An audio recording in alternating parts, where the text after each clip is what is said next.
Hello friends, welcome back to my channel. मेरा नाम है मीना मलिक और आपका मेरे यूट्यूब चैनल स्टडी लवर पर स्वागत है। जैसा कि अब तक हम पढ़ चुके हैं +2 क्लास का, हमने सेमीकंडक्टर जो चैप्टर था वो स्टार्ट किया था, जो बच्चों ने रिक्वेस्ट की थी उसके बेस पे। तो आज हम स्टार्ट कर रहे हैं जो हमारा 8th चैप्टर है जिसका नाम है एटम्स। तो आज हम एटम के बारे में पढ़ेंगे कि एटम की स्ट्रक्चर के पीछे किस किस का हाथ था, किसने इसको इंट्रोड्यूस किया और न्यूक्लियस कैसे डिस्कवर्ड हुआ। ठीक है, तो चलिए बढ़ते हैं आगे। उससे पहले अगर आपने मेरे चैनल को सब्सक्राइब नहीं किया तो पहले मेरे चैनल को सब्सक्राइब करें और बेल आइकन पर भी क्लिक करना बिल्कुल मत भूलें। तो चलिए बढ़ते हैं अपने टॉपिक की तरफ। तो फर्स्ट ऑफ ऑल तो इंट्रोडक्शन ही आता है।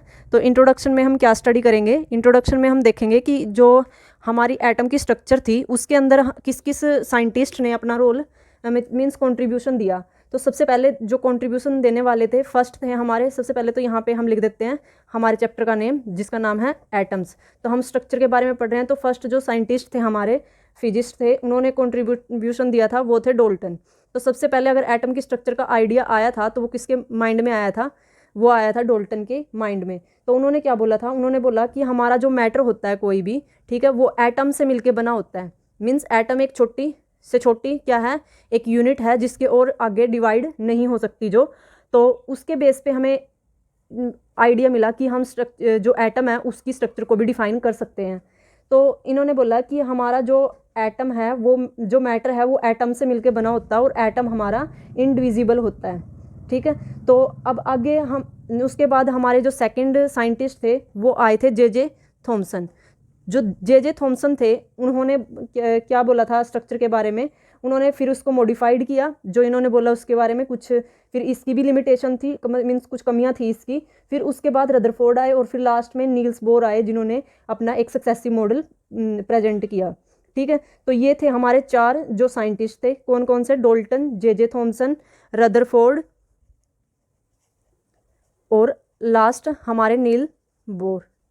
ठीक है, तो ये था हमारे जो 4 साइंटिस्ट हैं जिनका कंट्रीब्यूशन है हमारी एटॉमिक स्ट्रक्चर के अंदर। तो अब उसके बाद है हमारे पास यहाँ पे अब ये इस जो यूनिट है, जो हमारा ये चैप्टर है, इसके अंदर हम और क्या क्या डिस्कस करेंगे? हम डिस्कस करेंगे मॉडल ऑफ एटम की, इसकी स्ट्रक्चर कैसी कैसी, किसके अकॉर्डिंग क्या थी, किसके अकॉर्डिंग क्या थी। ठीक है, और साथ में ही हम डिस्कस करेंगे कि हमारा जो एटॉमिक न्यूक्लियई है उसकी फंडामेंटल इन्फॉर्मेशन के बारे में कि वो कैसे डिस्कवर हुआ, उसके अंदर कौन कौन से जो एलिमेंट्री पार्टिकल हैं वो प्रेजेंट हैं। The phenomena of radioactivity has probably played the most significant role in the development of both the atomic and nuclear physics. जो रेडियो एक्टिविटी जो फिनोमिना होता है, पहले तो रेडियो एक्टिविटी होता क्या है? कुछ सबस्टांस हमारे पास ऐसे हैं जो प्रोडिक्टेबल हैं हमारी, जैसे यहाँ पे हमारे पास एस ब्लॉक है, यहाँ बीच में डी ब्लॉक, यहाँ पे पी ब्लॉक और नीचे 2 लाइन है हमारी, उसमें है एफ ब्लॉक। तो जो हाईएस्ट एटॉमिक नंबर वाले जो हमारे पास एलिमेंट हैं वो क्या करते हैं, जैसे वो एयर में रखे होते हैं तो वो स्टेबल नहीं होते। क्यों नहीं स्टेबल होते? क्योंकि उनके अंदर जो इलेक्ट्रॉन और प्रोटॉन की जो कंसंट्रेशन है वो ज़्यादा है। तो वो इलेक्ट्रॉन के पास तो सफिशिएंट स्पेस होता है रिवॉल्व करने के लिए ऑर्बिट्स में, लेकिन जो वो सारे प्रोटॉन और न्यूट्रॉन्स होते हैं वो सारे के सारे हमारे न्यूक्लियस में ही कंटेन होते हैं। तो क्या होता है कि न्यूट्रॉन्स के ऊपर तो कोई चार्ज होता नहीं, वहाँ तो अट्रैक्शन ही होती है। लेकिन जो प्रोटॉन इतने क्लोज आ जाते हैं एक दूसरे के, तो वो क्या करते हैं, एक दूसरे को रिपेल करना स्टार्ट कर देते हैं और इससे अनस्टेबिलिटी आती है एटम के अंदर। तो उस स्टेबिलिटी को गेन करने के लिए वो क्या करता है, अपने अंदर से प्रोटॉन को निकाल देता है, या फिर वो किसी डॉटर न्यूक्लियई में ब्रेक हो जाता है, मीन्स दूसरा न्यूक्लियई बना देता है और साथ में वहाँ से या तो अल्फा पार्टिकल निकल जाता है या बीटा पार्टिकल। तो इस निकलने की जो ये प्रोसीजर है इसको हम बोलते हैं रेडियो एक्टिविटी, जो 3 टाइप की हो सकती है। यहाँ पे हमारे पास अल्फा पार्टिकल, बीटा पार्टिकल और गामा पार्टिकल, गामा रेज निकलती है जिसमें। ठीक है, तो ये था हमारा रेडियो एक्टिविटी जो वर्ड हमने यूज़ किया था, उसके बारे में थोड़ा सा इंट्रोडक्शन, क्योंकि बिल्कुल डीपली तो हम अब आगे पढ़ेंगे इसके बारे में। ठीक है, ये सिर्फ आपको समझाने के लिए था कि क्या होता है रेडियो एक्टिविटी में। फिर उसके बाद हमारे पास है यहाँ पे जो रेडियो एक्टिविटी है कि उसका एक सिग्निफिकेंट रोल है हमारी एटम में भी और न्यूक्लियर फिजिक्स में भी। ठीक है, एटम मीन्स पूरा का पूरा हमारे पास जो जिससे मैटर मिलके बना हुआ है, और न्यूक्लियर का मतलब सिर्फ न्यूक्लियस के अंदर जो मैटर प्रेजेंट है। ठीक है, तो अब यहाँ पे जो हमारी फिजिक्स है 2 पार्ट में डिवाइड हो जाती है, एक एटॉमिक फिजिक्स और एक न्यूक्लियर फिजिक्स। तो अब हम क्या पढ़ेंगे, यहाँ पे कुछ इंपॉर्टेंट आस्पेक्ट पढ़ेंगे, फिनोमिनाज पढ़ेंगे और न्यूक्लियर रिएक्शन भी स्टडी करेंगे, जिसके अंदर हम न्यूक्लियर फिजन और न्यूक्लियर फ्यूज़न भी स्टडी करेंगे। जो हमारी न्यूक्लियर रिएक्शन होती है वो 2 टाइप्स की होती हैं, फिजन और फ्यूज़न, जिसके अंदर हमारा जो इसका स्लाइटली सा इंट्रोडक्शन दे देती हूँ आपको। न्यूक्लियर रिएक्शन होती है जब 2 या 2 से ज़्यादा रिएक्टेंट मिलकर एक प्रोडक्ट बनाते हैं, ये हमारी रिएक्शन होती है, ठीक है। जब क्या हो, वो एलिमेंट्स मिलके एक नया प्रोडक्ट दे रहे हैं, नया एटम दे रहे हैं, नए न्यूक्लिय दे रहे हैं, तो उसको हम बोलते हैं फ्यूज़न, कि वो 2 कंबाइन हो गए। और फिजन बोलते हैं जब क्या हो, एक ब्रेक हो जाए 2 में, तो उसको हम बोलते हैं फिजन। तो हमारा जो रेडियो एक्टिविटी होता है उसके अंदर फिजन होता है जब अल्फा पार्टिकल और बीटा पार्टिकल निकलते हैं, ठीक है। तो ये था हमारा बेसिक इंट्रोडक्शन। अब इसके बाद है हमारे पास थॉमसन मॉडल ऑफ एटम। लेकिन उससे पहले यहाँ पे हमें एटम के बारे में थोड़ा अच्छे से जानना पड़ेगा। तो क्या होता है, जैसे हम अगर कलर जो टीवी के अंदर कलर आता है उस कलर की बात करें, तो वहाँ क्या होता है कि जस्ट जो डॉट ऑफ लाइट होती है उससे वहाँ पे जो 3 कलर्स कंबाइन करते हैं, तो उनसे ऑलमोस्ट सारे कलर वहाँ पे बन जाते हैं जो हम देखते हैं टीवी स्क्रीन में, ठीक है। तो ऐसे ही क्या होता है, सिर्फ 100 डिस्टिंक्ट जो एलिमेंट्स हैं प्रेजेंट हैं हमारे यूनिवर्स में, जिनकी हेल्प से हर इंसान बना है, हर एक मैटर बना है। तो वहाँ पे क्या है, हर एक इंसान में पर्सन टू पर्सन वो वैरी भी करते हैं।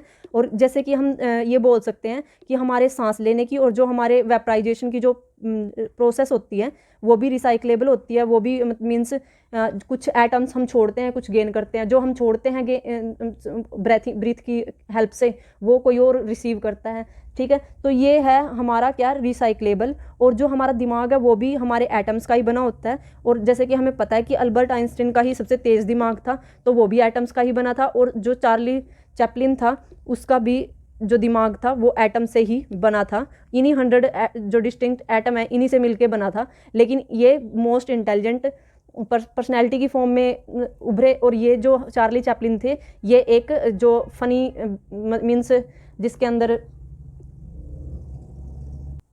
जो दिमाग था वो थोड़ा मीन्स कम था, लेकिन वो ऐसे काम करते थे जिससे लोगों को हंसी आती थी। तो इसलिए ये भी एक मतलब मेन पर्सनैलिटी रहे। बट इन दोनों का जो एरिया था वो अलग अलग था। ये साइंस में थे और ये हमारी उसमें थे लाइफ में।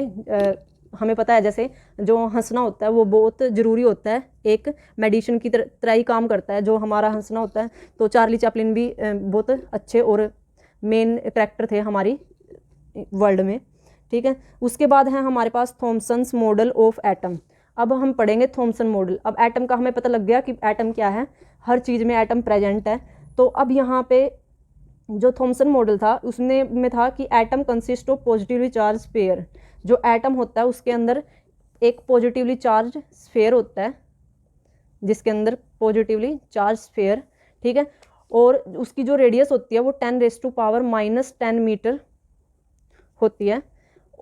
इन which entire mass and positive charge of atom are uniformly distributed. और उसका जो पूरा मास होता है और जो उसका पॉजिटिव चार्ज होता है वो क्या है, इसमें यूनिफॉर्मली डिस्ट्रीब्यूट हुआ होता है। Inside this sphere electron are embedded like seeds in a watermelon और लाइक प्लम इन पडिंग। जैसे हम क्या करते हैं, जो हलवा होता है हलवे के अंदर वो जो बादाम वगैरह डाल देते हैं, या फिर जैसे हम वो ले लें, क्या नाम है, तरबूज की बात करें तो तरबूज के अंदर जो उसके बीज होते हैं, सीड्स होते हैं, वो फैले होते हैं, ठीक है। तो उसके अंदर भी जो हमारा ये एटम है, एटम के अंदर एटम है जो हमारा वो कैसा है, ये पॉजिटिवली चार्ज स्फीयर है, जिसके अंदर हमारे पास क्या फैले हुए हैं, जो इलेक्ट्रॉन्स हैं वो धंसे हुए हैं, ठीक है। जैसे कि हम क्या बोल सकते हैं, जैसे हमारे वाटरमेलन के अंदर जो सीड्स होते हैं या प्लम्स होते हैं हमारे पडिंग के अंदर, ठीक है।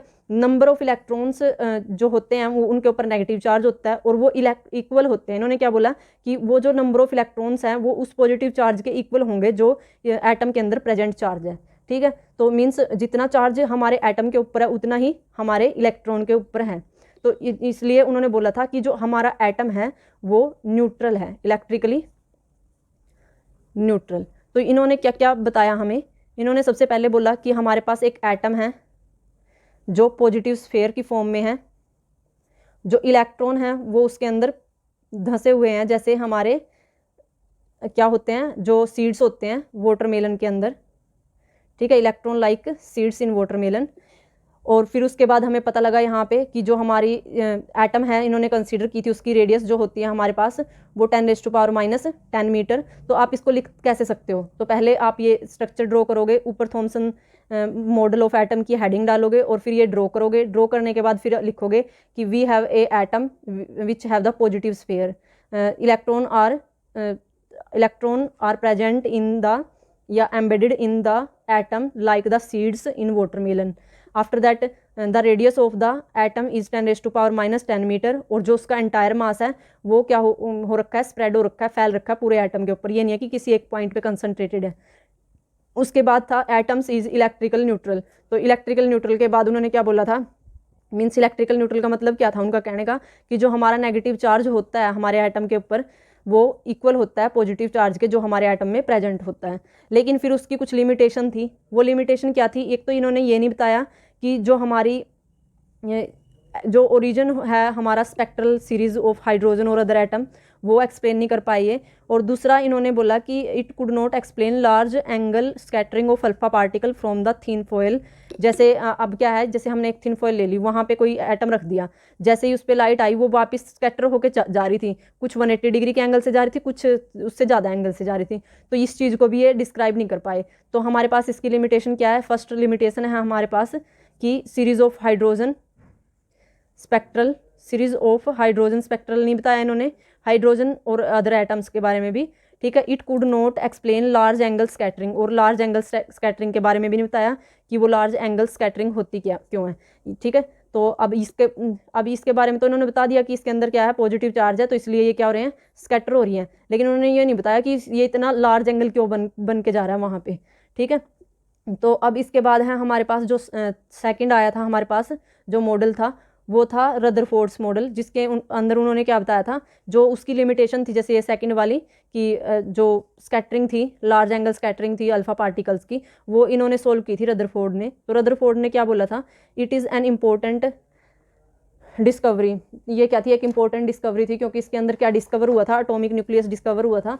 तो इन्होंने बोला था कि जो अल्फा पार्टिकल होते हैं वो हीलियम न्यूक्लियस, अल्फा पार्टिकल्स को हम क्या बोल सकते हैं, an alpha particle is a helium nucleus.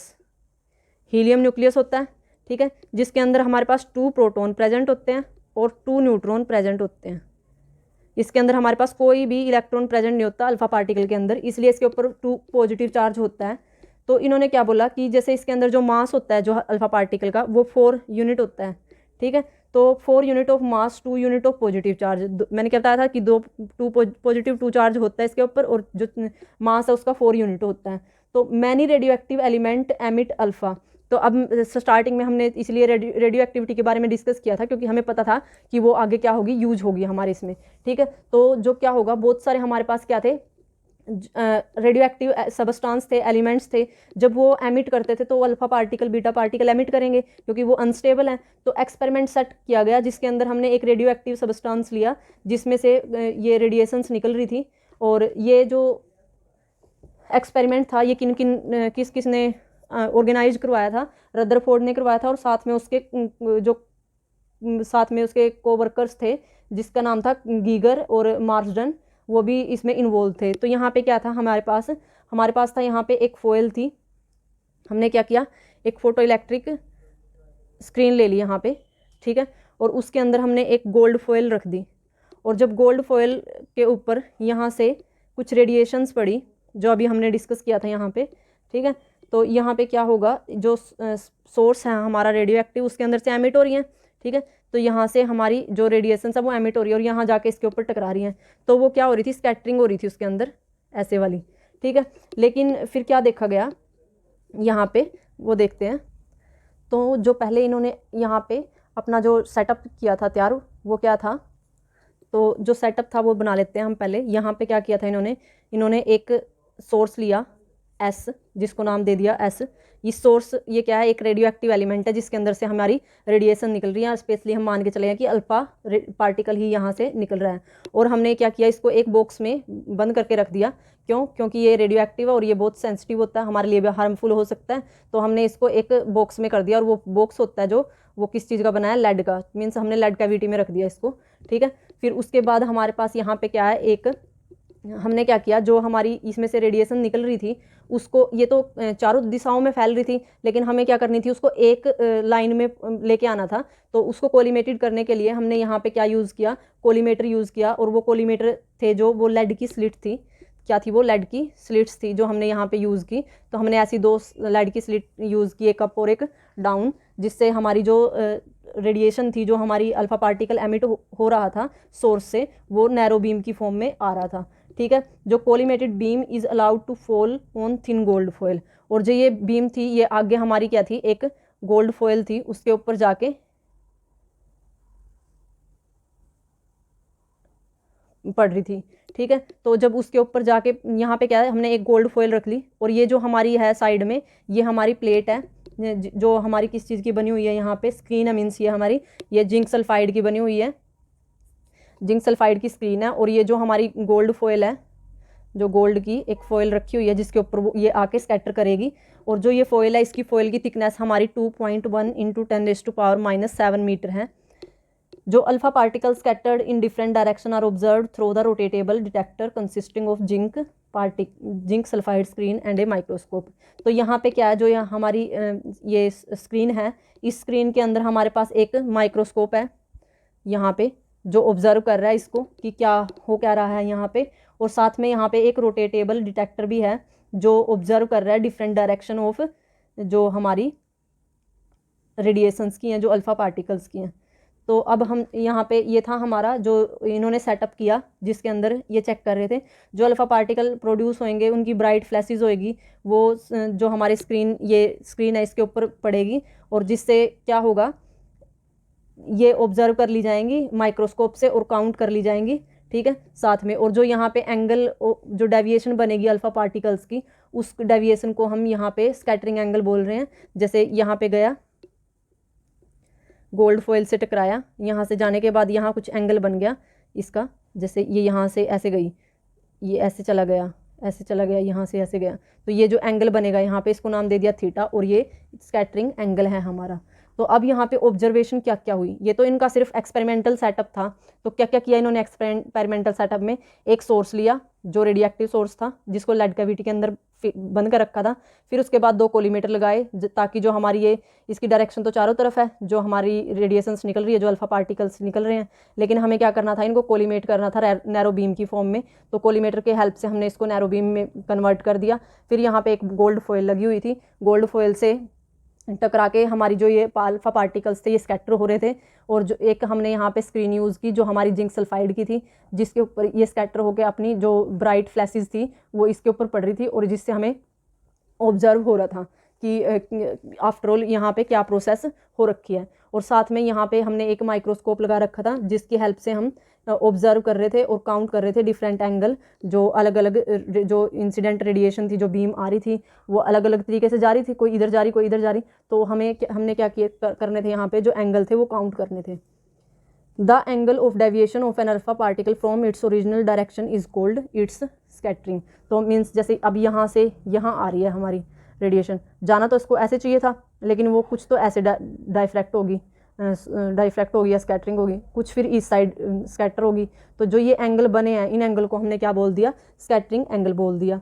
फिर उसके बाद यहाँ पे हमारे पास है, उसके बाद यहाँ पे हम ऑब्जर्वेशन करेंगे कि जो रदरफोर्ड और उसके कोवर्कर्स थे, उन्होंने क्या ऑब्जर्व किया यहाँ से।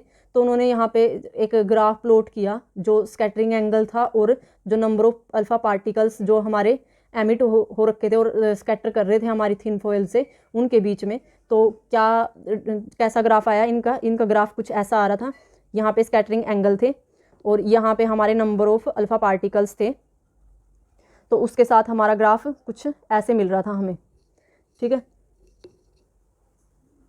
तो ये था हमारा जो ऑब्जर्वेशन थी इनकी। लेकिन इनको जब पॉइंट्स में बोलेंगे तो हम कैसे रिप्रेजेंट किया गया इनको, तो अब ये तो सिंपल प्लॉट की जो रिप्रेजेंटेशन थी वो थी, लेकिन कुछ इन्होंने ऑब्जर्व किया वो हम देख लेते हैं। जो डॉट्स हैं इस फिगर में वो रिप्रेजेंट कर रहे हैं data point of actual experiment. उन्होंने जैसे मीन्स कुछ थीटा एंगल पे हमारी ये वैल्यू आई, नंबर ऑफ जो अल्फा पार्टिकल्स इतने थे, कुछ अलग थीटा पे इतने थे, अलग थीटा वैल्यू पे इतने हमारे पास नंबर ऑफ पार्टिकल्स है, इतने पे इतने थे।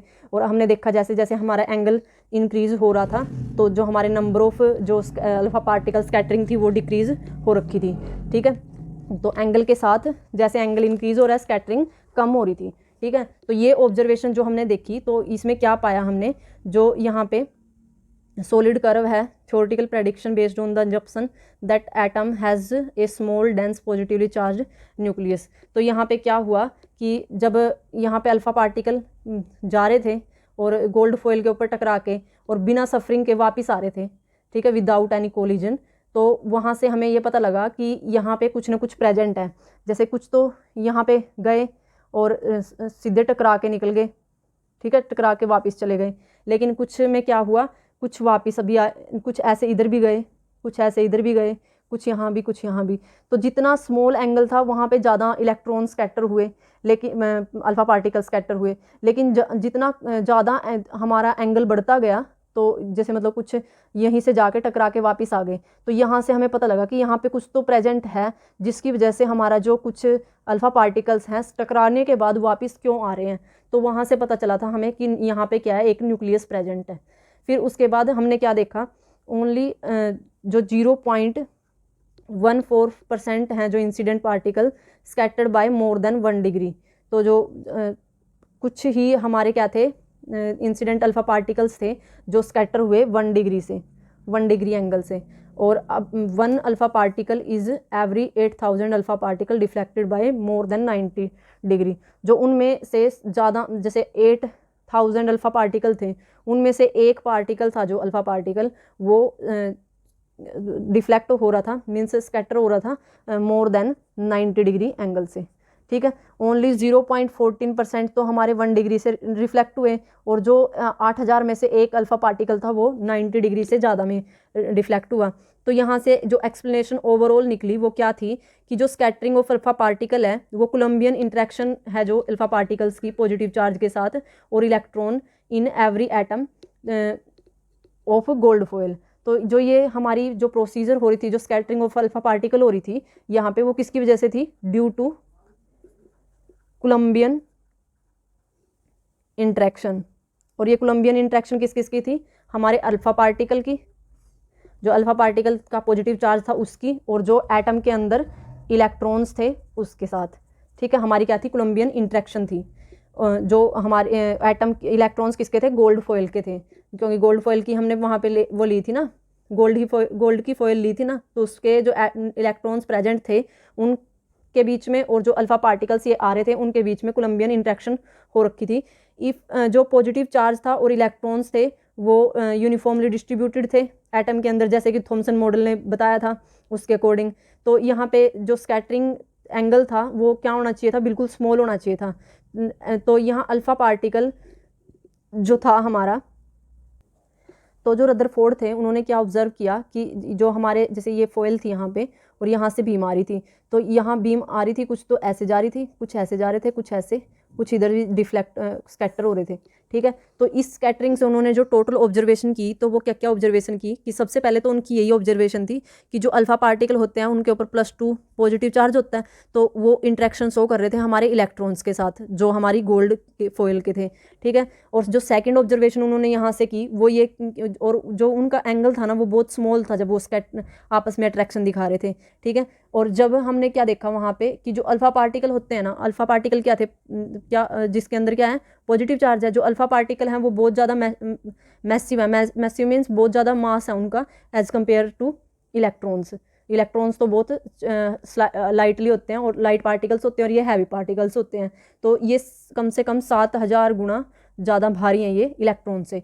तो जब हमें ये पता है तो एक्सपेरिमेंट के अकॉर्डिंग जिससे स्पीड से हमारे जो अल्फा पार्टिकल हैं वो बैक ट्रैवल कर रहे थे, तो उसके लिए क्या चाहिए थी, क्योंकि कोई चीज़ अगर भारी है तो उसको वेलोसिटी चाहे कितनी ज़्यादा भी दे दो फिर भी उसके मास के कंपैरिजन में, क्योंकि हमारे पास क्या होता है, इनर्शियल मास भी होता है। तो इनर्शियल मास क्या करता है, जो हमारी एक्सेलरेशन होती है, मूव करने की क्षमता होती है, उसके अंदर रिस्ट्रिक्शन पैदा करता है। तो यहाँ पे अगर कोई चीज़ भारी है तो उसकी वेलोसिटी क्या होती है, कम हो।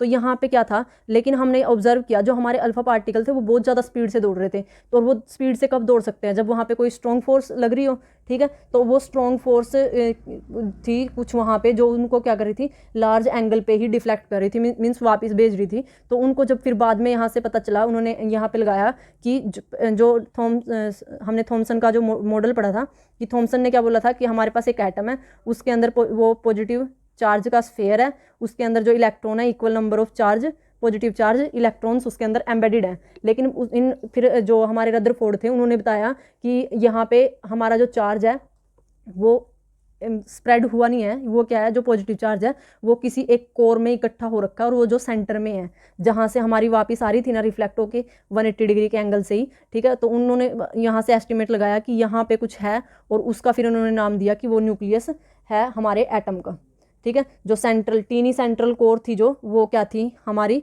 एटॉमिक न्यूक्लियस थी। तो यहाँ पे जो गोल्ड फॉयल थी वो बहुत थिन थी हमारी, उससे हमने ज्यूम किया कि अल्फा पार्टिकल है जो वो ज़्यादा सफ़र नहीं कर रहे थे स्कैटरिंग के दौरान, देयर पैसेज थ्रू इट। तो यहाँ पे क्या ऑब्जर्व किया हमने, तो जो हमारी फॉयल थी वो बहुत थिन थी ना, तो थिन थी तो इसका मतलब वहाँ पे जो हमारे अल्फ़ा पार्टिकल्स आ रहे थे वो ज़्यादा हमारे सफ़र नहीं हुए, क्यों, क्योंकि वो थिन थी। तो थिन होने के कारण हमारे जो कुछ जो चार्ज थे स्कैटर होके स्मॉल एंगल से स्कैटर होके भी चले गए, कुछ हमारे ग्रेटर एंगल से वापस भी आ गए। तो अब इसको समझने के लिए अब हमने यहाँ पे क्या किया कि जैसे हमारे जो अल्फ़ा पार्टिकल है उसके ऊपर 2 पॉजिटिव चार्ज होता है, और उसका जो मास है वो हीलियम एटम के इक्वल होता है। तो और यहाँ पे अल्फ़ा पार्टिकल का तो क्या है, 2 पॉजिटिव चार्ज है, और जो मास है वो हीलियम एटम के इक्वल है। और ऐसे ही अगर हम यहाँ पे गोल्ड फॉयल की बात करें तो जो हमारी गोल्ड है उसका जो एटॉमिक नंबर होता है 79 होता है, ठीक है। तो उसके अंदर जो हमारे पास न्यूक्लियस प्रेजेंट था उसका जो मास था टोटल वो 50 टाइम ग्रेटर था किससे, अल्फ़ा पार्टिकल से। तो इसलिए जब वो उससे स्ट्राइक कर रहे थे तो वो, अब हमें पता है कि जो हमारा न्यूक्लियस है उसके ऊपर भी पॉजिटिव चार्ज है क्योंकि वहाँ पे प्रोटॉन और न्यूट्रॉन प्रेजेंट है, तो और अल्फ़ा पार्टिकल पे भी यहाँ पे पॉजिटिव चार्ज है। तो जैसे ही अल्फ़ा पार्टिकल हमारे न्यूक्लियस के नज़दीक जा रहा था तो वहाँ पे रिपल्सन हो रही थी, तो इसलिए वो उसकी स्पीड को बिल्कुल इतनी हाई फेंक रहा था वापस कि जो हमारे ये थे अल्फ़ा पार्टिकल्स थे वो वापस 180 डिग्री से रिफ्लेक्ट होके वापस आ रहे थे, ठीक है। तो यहाँ से फिर वो टोटल कंक्लूजन हमें मिला। तो अब यहाँ पे जो हमारी ये ट्रैजेक्टरी है अल्फ़ा पार्टिकल्स की, वो किसकी हेल्प से हमने यहाँ पे इंट्रोड्यूस की, इसमें हमने न्यूटन सेकंड लॉ और जो हमारा कूलम फोर्स है वो उसकी रिपल्सिव है ना यहाँ पे, क्योंकि दोनों सेम चार्ज हैं, तो उन दोनों को अप्लाई करके हमने एक फार्मूला निकाला यहाँ पे फोर्स का। वो फार्मूला क्या था वो देखो, हमने यहाँ पे जो फोर्स का फॉर्मूला निकाला वो था हमारा 1/4 पाई एप्सिलॉन नॉट। हमने वैसे पहले पढ़ा हुआ है जैसे Q1 Q2 लेते थे। अब यहाँ पे Q1 क्या है हमारा, जो हमारी गोल्ड फॉयल है ना उसके ऊपर जो चार्ज है, ठीक है। तो जितना एटॉमिक नंबर होता है उतना ही चार्ज होता है, और यहाँ पे 2 इलेक्ट्रॉन का जो चार्ज है हमारा वो इसका है 2 पॉजिटिव, और जो इनके बीच में जो डिस्टेंस है वो हमने मान ली R है। मान लो ये अल्फ़ा पार्टिकल है, ये यहाँ पे न्यूक्लियस है, तो इनके बीच की जो डिस्टेंस है वो हमने मान ली यहाँ पे वो R है। तो उस R की हेल्प से हमने यहाँ पे एक फॉर्मूला ड्राइव किया, तो ZE × 2E/R²। तो ये आया हमारा यहाँ पे कोलंबियन फोर्स और Newton second law of motion के अकॉर्डिंग फॉर्मूला, जिसकी हेल्प से हम कैलकुलेट कर सकते हैं हमारे जो मैग्नीट्यूड है और डायरेक्शन है जो फोर्स का, वो हम कैलकुलेट कर सकते हैं। अब यहाँ पे क्या है, जो अगर हम इसको भी रिप्रेजेंट करना चाहें तो कैसे करेंगे, तो अगर हम इसको कंसीडर करें, जैसे हमारी जो गोल्ड फॉयल थी वो तो बहुत थिन थी ना, हमने पढ़ा था उसका जो साइज़ था वो किस ऑर्डर का था, 2.1 × 10⁻⁻7 मीटर का था कि थिकनेस थी उसकी। तो अब यहाँ पे जैसे मान लिया हमने यहाँ पे हमारी जो गोल्ड फॉयल है उसका न्यूक्लियस एग्जिस्ट कर रहा है, और इधर से हमारे जो अल्फ़ा पार्टिकल हैं वो आ रहे हैं, इंसिडेंट हो रहे हैं।